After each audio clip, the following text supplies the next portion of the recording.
Oh, I like this question. Andy writes in, what jobs would you recommend for an introvert? I would not recommend any job specifically for an introvert. And the reason is that introverts, unfortunately, already are living in what I think is an extrovert world. I'm an extrovert, and so I can say this, I think, that I think the world does slant. It kind of just leans toward the extrovert.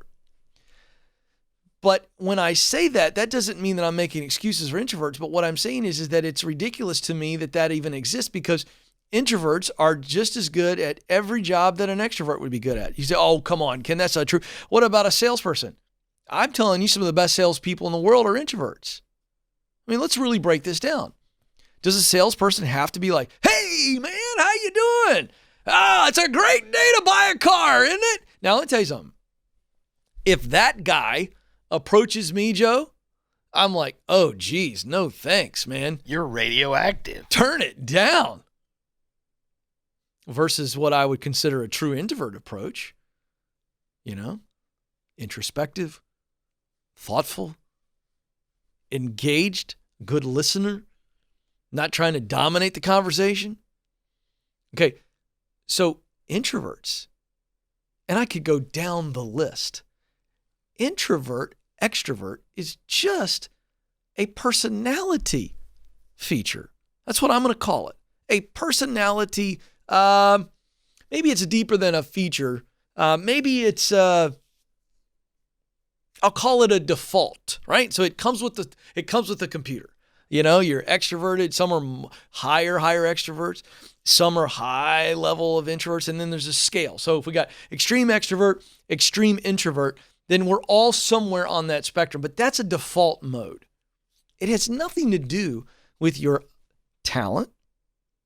It has nothing to do. Oh, let me restate that. It has little to do with your talent. It has little to do with your passion and little to do with your mission. It's just the way you like to engage. It's your comfort zone as it relates to interpersonal interaction. So don't let anybody label you, and don't label yourself, because that's what's happening. I don't like that label. The question, Andy, should be, Ken, what are some great jobs in my sweet spot? Well, what's your sweet spot, Andy? Call me. Let's figure that out. If you don't know, that's what you're looking for. And now let me just say this. As an extrovert or introvert, that default does become an indicator for you, because if you take a job and you are an extreme extrovert and you take a job that has you in isolation all day, that's not going to be a sweet spot job for you.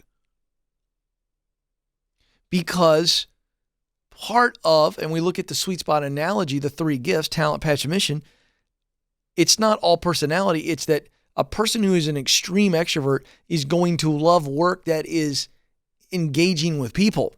So when they go through the passion, what work do I love to do? What results matter to me under mission? Passion and mission are going to have clear indicators that are people focused. So in other words, an extreme extrovert is going to be good at people work and is going to enjoy people work. Or in other words, good at working with people and enjoy working with people. Okay. So that's where it all comes together. So what I teach and the get clear stage of true self-awareness and looking at the three gifts in that comprise your sweet spot, talent, passion, mission, the introvert extrovert will take care of itself. But it's not, well, there's a set of jobs for introverts and a set of jobs. I don't like that. And I'll go on record. I'm not trying to criticize anybody, but there are best-selling books written on personality profiles and saying, well, if you're this personality profile, you could do very well over here. Well, that may or may not be true, but that's bad science. The sweet spot is the indicator of all indicators. I'm just telling you. There's a reason why I teach it. It gives tremendous clarity. So there you go.